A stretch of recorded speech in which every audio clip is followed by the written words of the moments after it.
Yes, probability का quiz 4th है। इस क्विज को सॉल्व करने के लिए आप skcomputercenter.com वेबसाइट पे विजिट कर सकते हो और वहां पे आप प्रोबेबिलिटी का क्विज नंबर 4 वहां से प्रैक्टिस कर सकते हो। तो let's solve question number first. The sum of mean and variance of a binomial distribution is 35/16 for 5 trials, find the distribution. Binomial distribution की जो रिप्रेजेंटेशन होती है वो होती है p plus q raise to power n। Means आपको p, q and n की value पता होनी चाहिए। तो उसके लिए हमें जो कंडीशंस दी हैं, सम, तो मैंने सम डाल दिया प्लस किसका, मीन का, तो मैंने मीन के लिए np ले लिया। वेरियंस के लिए मैं npq लूंगी। Of a binomial distribution is मतलब इज इक्वल टू कितना है, 35/16, ये है 35/16 फॉर 5 ट्रायल्स मतलब n की वैल्यू क्या है 5, तो यहाँ पे मैं n की वैल्यू 5 सब्स्टिट्यूट करूंगी। It is 5p plus n की जगह पे 5pq is equal to 35/16. It is p plus pq is equal to 35/16। ये जो 5 इन दोनों में से कॉमन निकलेगा वो यहाँ पे आके डिवाइड होगा and 5 7s are 35, it is 7/16। You can take p common from here, तो it will be 1 plus q is equal to 7/16। आप एक काम करो, ये पूरी इक्वेशन को जहाँ p में कन्वर्ट कर दो जहाँ q में कन्वर्ट कर दो। वो कैसे, जैसे यहाँ पे p है, यहाँ पे 1 प्लस q है, तो इनकी वैल्यूज फाइंड करनी डिफिकल्ट है, तो इस इक्वेशन को किसी एक में कन्वर्ट कर देते हैं। मैं इसे कैसे करती हूँ, p है ना, आपको पता p प्लस q जो है वो 1 के इक्वल होता है, तो मैं p की वैल्यू क्या सब्स्टिट्यूट करूंगी, 1 माइनस q। मैंने p को हटा दिया वहां से, तो वहां पे 1 माइनस q कर दिया, तो जो नेक्स्ट ब्रैकेट है that is 1 plus q। Fine, this is equal to 7/16। तो ये पूरी इक्वेशन देखो, ये बन गई 1 square minus q square which is 7/16। 1 minus q square is equal to 7/16। ये क्यू स्क्वायर यहाँ पे माइनस का है, उस साइड जाके प्लस का हो गया 1, ये जो था इस साइड आके minus, this is equal to q square. On solving you will get this 16 minus 7/16 q square 9/16 q square, ये जो स्क्वायर है रूट होगा उस साइड जाके, तो 3/4। You will get the value of q 3/4। तो आपको पता है कि p की वैल्यू जो है वो 1 में माइनस करके फिर निकलती है, तो p हमारे पास है 1/4, q है 3/4, n है 5। तो हम देखते हैं आंसर, 1/4 है अंदर, 3/4 है, ये ठीक है, एक p एक q है, रेज टू पावर 5 है, ठीक है, मुझे ये आंसर लग रहा है। बाकी चेक करते हैं, इसके रेज टू पावर 4 है, इसके रेज टू पावर 5 है, लेकिन अंदर जो है वो सेम नहीं है, 1/2 1/2 बन रहा है, ठीक है, ये भी नहीं है। So your answer is a. The sum and product of the mean and variance of a binomial distribution are 24 and 128 respectively. Sum ऐसे, product ऐसे, ठीक है, किन किन की, तो मीन के लिए आप np एंड वेरियंस के लिए npq, ठीक है। ये मीन ये वेरियंस का सम है दैट इज 24, ये मीन जो कि np, वेरियंस जो कि npq, उनकी जो प्रोडक्ट है that is 128। Find the distribution find करनी है, तो कैसे हम इनकी वैल्यू निकालेंगे, एन पी एंड क्यू की हमें दोबारा वैल्यू चाहिए। इस इक्वेशन को सॉल्व करूं तो मुझे एन पी कॉमन मिल रहा है, अंदर मुझे 1 प्लस क्यू मिल रहा है 24।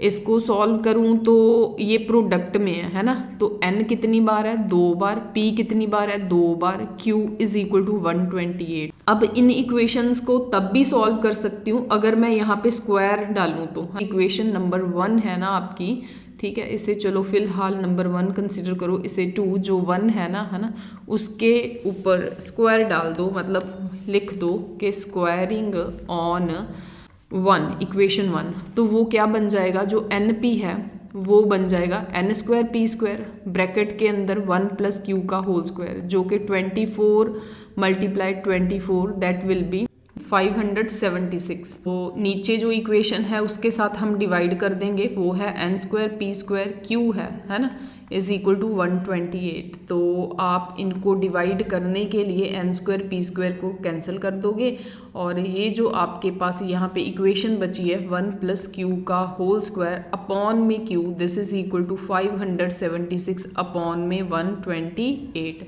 इनको अब आप सॉल्व करोगे। सॉल्व करने से पहले एक बात ध्यान रखो, इसकी क्रॉस मल्टीप्लाई करके ये सॉल्व होना है, लेकिन उससे पहले आप इनको कैंसिल कर दो, ठीक है। तो बेस्ट मेथड रहता है इनको कैंसिल करने का, जो HCF होता है वो नंबर, ठीक है। वैसे जिनको पता है ओके, ठीक है, वो स्किप कर दो ये पार्ट। जिनको नहीं पता वो सुन लो कि जब हमने कटिंग करनी होती है तब हम ये जो दो नंबर होते हैं उनका HCF देख लेते हैं, ठीक है। 128 के साथ 576 का 128 4 512, इनको माइनस करो, 6 - 2 4 7 - 1 6, तो 128 इट इज़ 2 के साथ, है ना।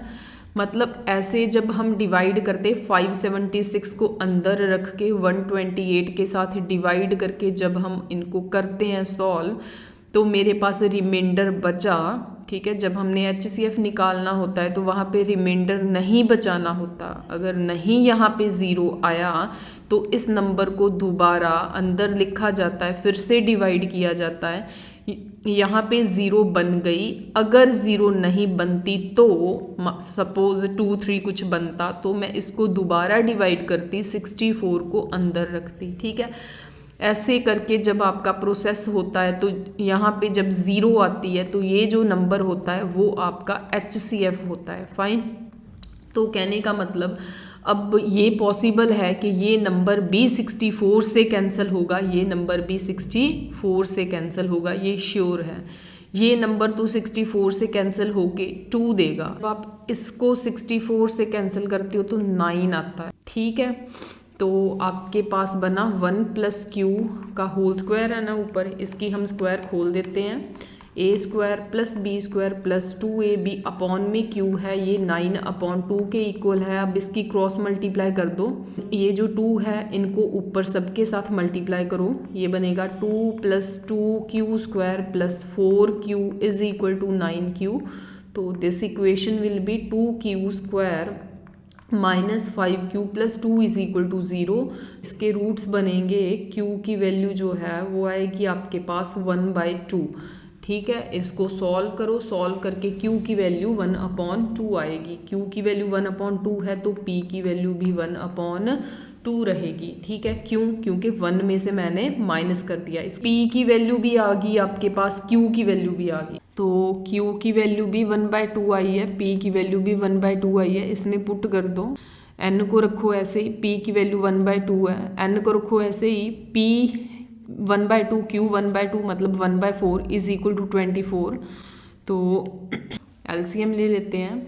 अगर आपको किसी भी क्वेश्चन में डाउट रहता है, कोई प्रॉब्लम है, तो आप कमेंट सेक्शन में बता सकते हो, ठीक है। हम आपको उसका आंसर देने की कोशिश करेंगे। तो नेक्स्ट है आपके पास 24, ये रहेगा आपका 3n/4 इज इक्वल टू 24। तो n की वैल्यू निकालनी थी, n इज इक्वल टू 32, तो ये रहेगा आपका answer. In a single throw of 2 dice find the probability of total of 9 और ऐसा क्वेश्चन हमने पहले भी किया है, ठीक है। That was in part 2।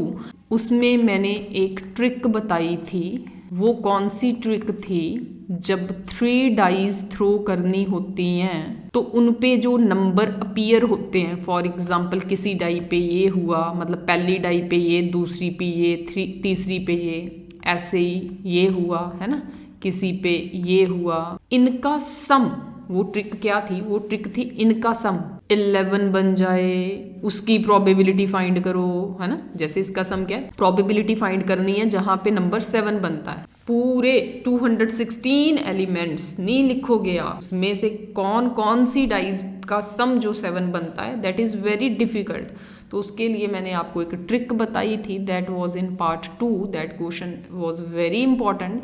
And अब जो इस पार्ट में क्वेश्चन है, इस क्विज में क्वेश्चन है, वो है 2 डाइज का, पहले कौन सा आया था 3 डाइज का, अब कौन सा है 2 डाइज का। आप सोच के देखो 2 डाइज आपने थ्रो करी, जब आपने 2 डाइज थ्रो करी सम क्या क्या हो सकता है, सम 2 हो सकता है, 1 हो सकता है, नहीं 1 क्यों नहीं हो सकता, क्योंकि कम से कम एक डाई पे 1 शो होगा, कम से कम दूसरी डाई पे 0 नहीं शो होगा, 1 नहीं शो होगा, तो उनका सम करके 2, कम से कम जो सम है वो 2, फिर 3, फिर 4, फिर 5, फिर 6, 7, 8, 9, 10, 11, 12 तक होता है। 13 भी नहीं होता, क्योंकि 13 तब बनेगा अगर 6, 7 है, तो किसी पे 7 शो नहीं होना। सम क्या क्या बने, 2 बन सकता है, 3 बन सकता है, 4, 5, 6, 7, 8, 9, 10 ये बन सकते हैं सम। प्रोबेबिलिटी फाइंड करनी है जब सम आपका 2 हो, वो होती है 1/36। जब 3 हो, सम 3 बन रहा है,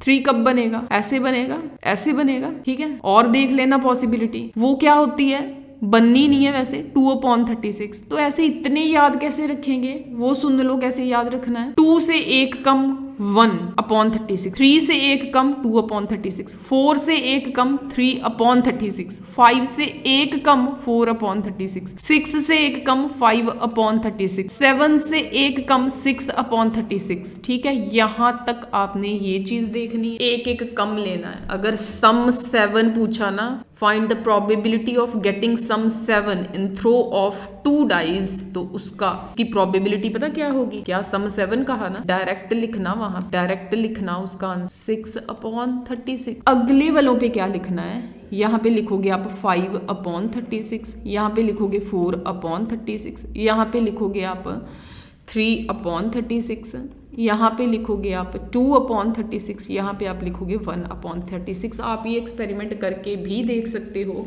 कि ऐसे पूरे सैम्पल स्पेस में 36 एलिमेंट्स बनने हैं, उसमें से जिन जिन का सम 12 बनता है वो कितने हैं, वो 1 है। जिन जिन का सम 11 बनता है वो कितने हैं, वो 2 हैं। तो इनको याद कैसे रखेंगे, याद 7 तक आप ऐसे सोच लेना कि 7 तक आपने एक एक कम देखना है, ठीक है। 2 से 1 कम, 3 से 1 कम, 4 से कम, 5 से कम, 6 से कम, 7 से कम। लेकिन यहाँ पे 8 से 1 कम थोड़ी देखा, नहीं देखा ना। पता क्या करना, इन दोनों का टोटल 13 बनना चाहिए। 8 + 5 13, 9 + 4 13, 10 + 3 13, 11 + 2 13, 12 + 1 13। होप के बाद क्लियर है आप। तो इस क्वेश्चन में हमें क्या पूछा है वो देखते हैं। बड़ा इंपॉर्टेंट क्वेश्चन रहता है ये वाला। उन्होंने कहा है in a single throw of 2 dice, ठीक है। सैंपल स्पेस नहीं हम बनाएंगे, डायरेक्ट ये चीज सोचेंगे। प्रोबेबिलिटी ऑफ टोटल ऑफ 9 और 10, कहने का मतलब probability of 9 plus probability of 10, तो प्रोबेबिलिटी ऑफ 9 जो है वो क्या होगा, सम क्या बनना चाहिए 9, क्योंकि इनका सम क्या बनना चाहिए 9 + 4 13 बनना चाहिए। यहाँ पे 10 था ना, क्या बनना चाहिए 10 + 3/36। सीधा सॉल्व करना, सीधा मैंने आपको समझाना था, सो दैट्स वाई इतना टाइम लग गया कॉन्सेप्ट समझाने में। अदरवाइज ये 5 सेकेंड्स में सॉल्व होने वाला क्वेश्चन है। सी आंसर रहेगा। क्वेश्चन नंबर 4 सेम है। In a single throw of 2 dice throw करनी है। Find the probability of getting a total of 9 और 11। प्रोबेबिलिटी 9 और 11 फाइंड करनी है, मतलब probability of 9 plus probability of 11 find करनी है। मतलब 4/36 लिखोगे, 2/36 लिखोगे, मतलब 6/36 लिखोगे, मतलब 1/6 लिखोगे, ठीक है। देखा कितना ईजी है क्वेश्चन ये वाला। Question number 5, 2 times probability of A is equal to 5/13. Probability of B is equal to 5/13. Probability of A is equal to 5 ये 2 इस साइड मल्टीप्लाई हो रहा ना, इस साइड जाके डिवाइड हो, प्रोबेबिलिटी A ऐसे रही ना 5, ये 2 इस साइड आके डिवाइड हो गया 26, ये प्रोबेबिलिटी A आ गई, ठीक है। प्रोबेबिलिटी B जो है वो 5/13 है। तो प्रोबेबिलिटी A गिवन B, जो प्रोबेबिलिटी A गिवन B है वो 2/5 दिया हुआ है। तो यहाँ पे मैं इसका probability A intersection B upon में प्रोबेबिलिटी B, इसका मैंने फॉर्मूला अप्लाई कर दिया जो कि 2/5 के इक्वल है। इसका फॉर्मूला मैंने ये अप्लाई कर दिया।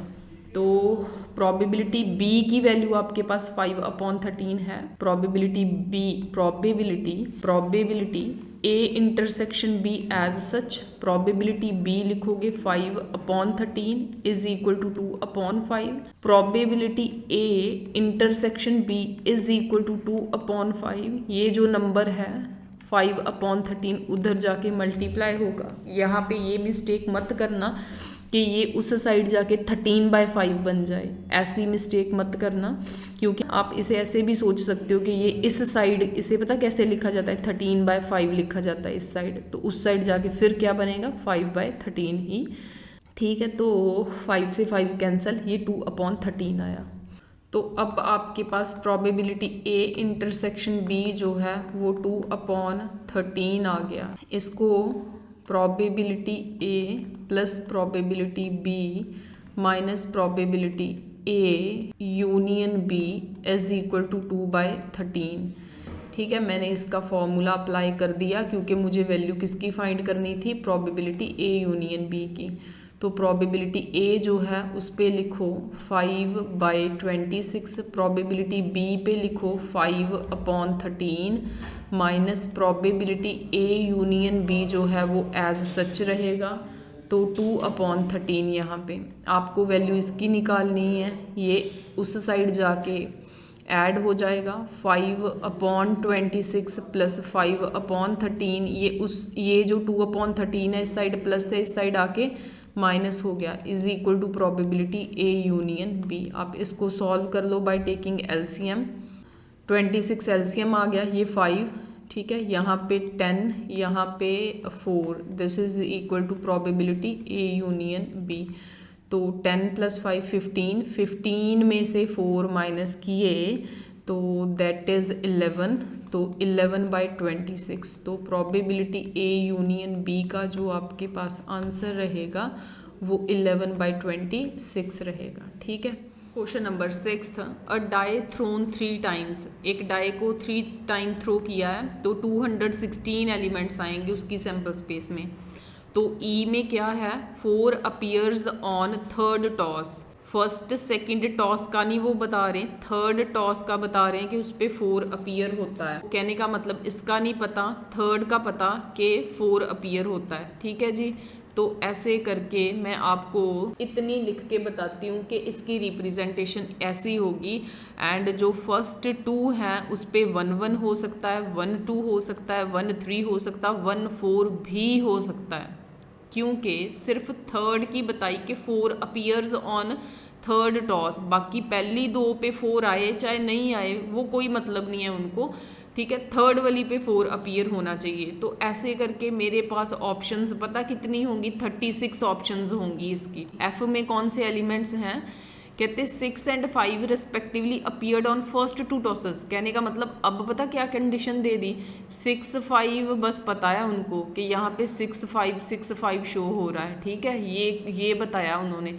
तो यहाँ पे 1 भी हो सकता है, 2 भी हो सकता है, 3 भी हो सकता है, 4 भी हो सकता है। ठीक है, तो यहाँ पे 5 भी हो सकता है, यहाँ पे 6 भी हो सकता है, यहाँ पे ठीक है 7 नहीं हो सकता। फाइन, तो ऐसे करके हमें उन्होंने बताया determine probability E given F। कहने का मतलब है E गिवन F, कहने का मतलब probability E intersection F upon में प्रोबेबिलिटी F। तो E है, E के एलिमेंट्स ये हैं, F के एलिमेंट्स ये हैं, तो इनकी इंटरसेक्शन देखनी है। जैसे 4 लास्ट पे है, 4 लास्ट पे है, इसके लास्ट में 4 ये रहा, इनमें तो सब में ही 4 है। क्या इसमें 6 5 आने की ऑप्शन है? यस है, 6 5 आने की ऑप्शन, क्योंकि अगर 1 1 1 2 1 3 1 4 1 5 1 6 होगा, ऐसे 2 1 2 3 2 4 ऐसे होगा, 6 1 6 2 6 3 6 4 6 5 होने की ऑप्शन है। कहने का मतलब मुझे एक एलिमेंट मिला।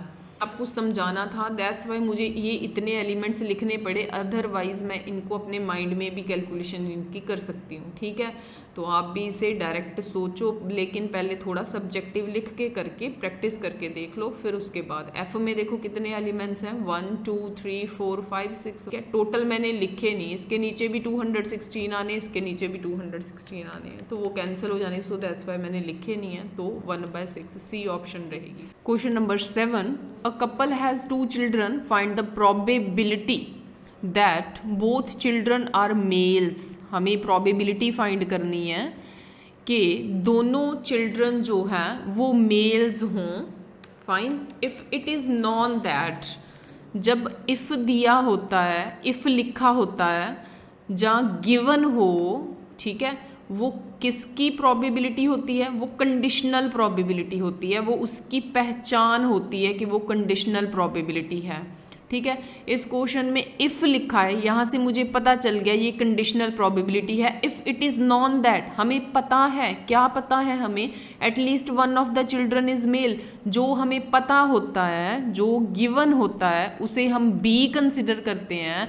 एंड जो फाइंड करना होता है, फाइंड क्या करना है, a couple has 2 children, find the probability that both children are male. हमें क्या फाइंड करना है कि दोनों चिल्ड्रन मेल हों, उसे हमने क्या कंसिडर कर लिया, ए कंसिडर कर लिया। ठीक है, सेकंड क्वेश्चन की तरफ हम बाद में जाएंगे, पहले देखो कि उसकी सैंपल स्पेस में कौन कौन से एलिमेंट्स आ रहे हैं। अगर पहला बच्चा मेल है तो दूसरा बच्चा भी मेल हो। दूसरी ऑप्शन क्या है, पहला बच्चा मेल है, सेकंड फीमेल है, फिर फीमेल है, मेल है, फीमेल है, फीमेल है।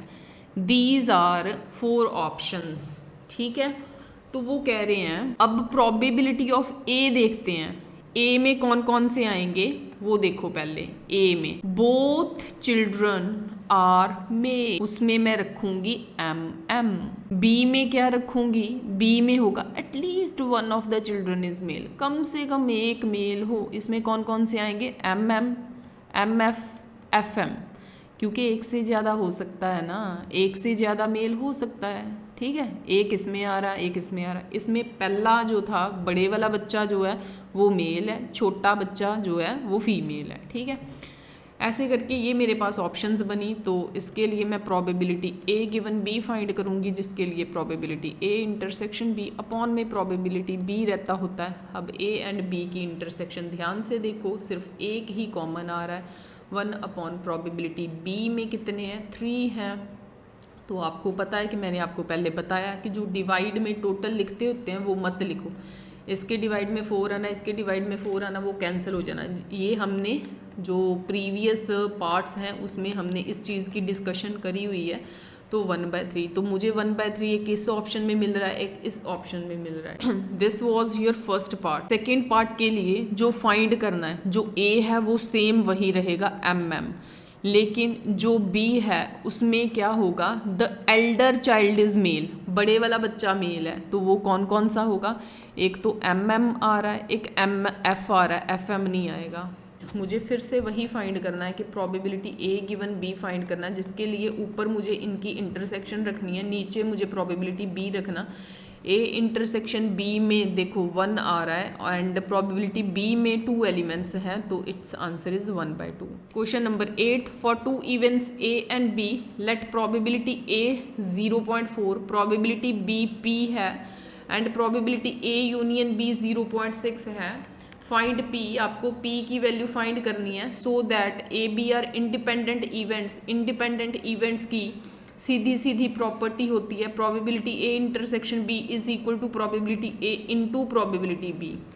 तो प्रोबेबिलिटी ए की जो वैल्यू है दैट इज 0.4, प्रोबेबिलिटी बी की जो वैल्यू है वो पी है एंड ए इंटरसेक्शन बी दिया नहीं हुआ, ए इंटरसेक्शन बी यहाँ पे गिवन नहीं है।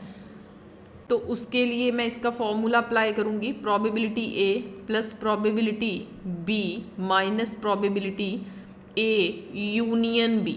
ठीक है, क्योंकि इसकी वैल्यू नहीं दी ना, तो फिर क्या करूँगी, उसका फॉर्मूला लगा दिया। तो probability A again 0.4, probability B की जगह पे पी और ए यूनियन बी की वैल्यू यस बताई हुई है 0.6, this is equal to 0.4 P. ठीक है, तो अगर मैं इन दोनों को देखूँ तो ये 0.2 बन रहा है, this is equal to 0.4 P. तो ये जो है माइनस का, ये उस साइड जाके प्लस का हो गया, p minus 0.4p is equal to 0.2। इन दोनों को माइनस किया तो it is 0.6p is equal to 0.2। तो p की वैल्यू रहेगी 0.2 अपॉन में 0.6, इट इज़ 1/3। मुझे 1/3 इस ऑप्शन में मिल रहा है। तो सेकंड देख लेते हैं, find p so that a and b are mutually exclusive के लिए प्रोबेबिलिटी a इंटरसेक्शन b जो होता है वो 0 के इक्वल होता है। तो फिर से इंटरसेक्शन की वैल्यू नहीं दी, मैं इसका formula probability a plus probability b minus probability a union b apply करूँगी जो कि 0 के इक्वल है। a की वैल्यू है मेरे पास 0.4, b की वैल्यू है मेरे पास p and probability a union b की वैल्यू है 0.6, दिस इज इक्वल टू 0। तो इन दोनों को माइनस किया, इट इज़ 0.2 माइनस का, ठीक है।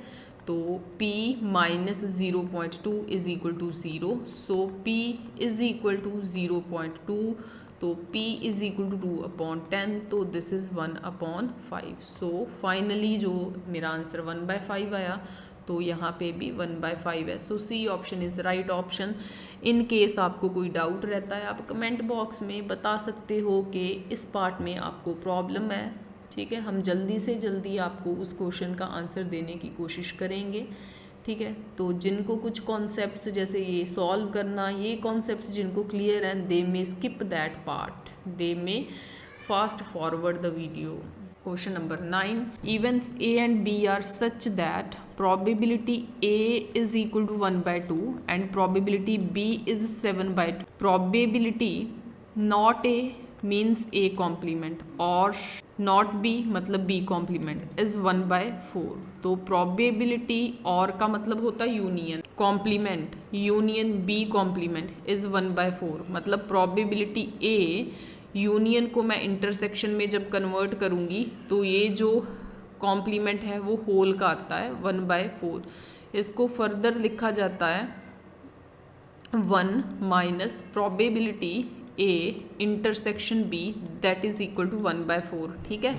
जब कॉम्प्लीमेंट हटाना हो ना, उस चीज़ को 1 में से माइनस कर दिया जाता है, तो ये चीज़ बन जाएगी आपको सॉल्व करके प्रोबेबिलिटी A इंटरसेक्शन B जो है वो सॉल्व करके आपका 3/4 बनेगा। तो वैसे प्रोबेबिलिटी हमें ये फाइंड करना है कि ये इंडिपेंडेंट हैं कि नहीं हैं, है ना। तो मेरे पास A इंटरसेक्शन B की वैल्यू ये आ गई ना, है ना, कि कैसे आई, जो गिवन था उसी को ही मैं सॉल्व करी गई, मेरे पास A इंटरसेक्शन B की वैल्यू आ गई। तो अब मुझे चेक क्या करना है कि वो इंडिपेंडेंट हैं कि नहीं। तो उसके लिए तो ये होता ना प्रोबेबिलिटी A इंटरसेक्शन B जो है वो probability A into probability B के इक्वल हो। तो मैं चेक कर लेती हूँ ना, A इंटरसेक्शन B मेरे पास 3/4 है ना, प्रोबेबिलिटी A की वैल्यू 1/2 है, B की वैल्यू 7/12 है। मुझे तो नहीं लग रहा 3/4 इज इक्वल टू 7/24 ये इक्वल तो नहीं है, ठीक है। तो state whether A and B are independent, ये नो।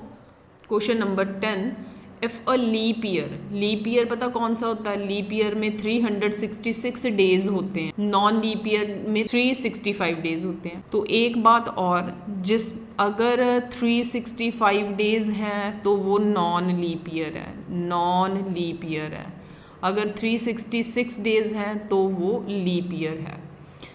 इसमें पूरे 52 वीक्स पूरे होते हैं, 52 वीक्स पूरे होके, 52 हफ्ते पूरे होके 1 डे एक्स्ट्रा बचता है, 1 डे एक्स्ट्रा बचता है नॉन लीप ईयर में। इस चीज़ को समझ लो, क्योंकि एग्ज़ाम में क्वेश्चन नॉन लीप ईयर का भी आ सकता है, लीप ईयर का भी आ सकता है। कैसे, ये एक बार मैं आपको कैलकुलेशन बता दूं। 52 वीक में 7 डेज होते हैं, 7 2s are 14, 7 5s are 35 plus 1 36, 365 days बने। तो एक डे बच गया ना, एक डे बच गया।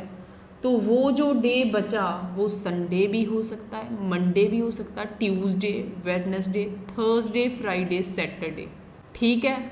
तो लीप ईयर में क्या होता है, पूरे 52 वीक्स पूरे होके 1 डे नहीं बचता, 2 डेज बचते हैं, क्लियर है। तो 2 डेज कौन कौन से हो सकते हैं भाई, संडे मंडे, है ना, 2 दिन बचने, 2 दिन लगातार बचने।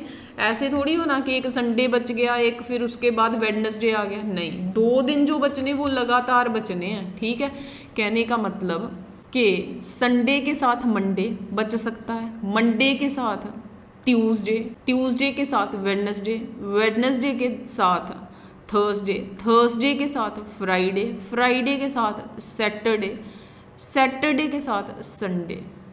ठीक है, संडे के साथ मंडे वो मैंने ले लिया। ये 7 ऑप्शंस बचती हैं, 1 2 3 4 5 6 7 ऑप्शंस हैं टोटल।